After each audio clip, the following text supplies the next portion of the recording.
ঘটনাটি ঘটেছে শুক্রবার সন্ধ্যার পর দ্বিতীয় হুগলি সেতুতে। সূত্রের খবর, এদিন বর্ধমানের দিক থেকে কলকাতাগামী একটি 4 চাকা গাড়ি আসছিল। তখনই হুগলি সেতুর ওপরে আচমকায় চলন্ত গাড়িতে লেগে যায় আগুন। পাশাপাশি এও জানা যায়, তখন গাড়িটিতে চালকসহ আরও 2 জন যাত্রী ছিল। তবে দুর্ঘটনায় হতাহতের কোনো খবর নেই।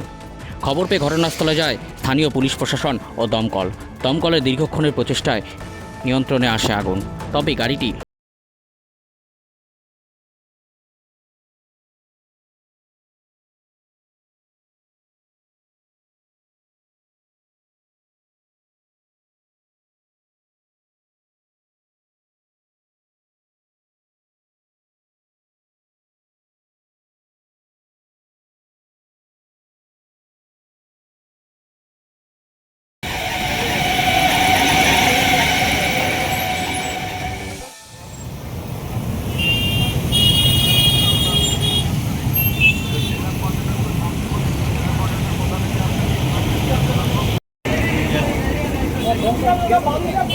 এই দাঁড়ান, এই শুভ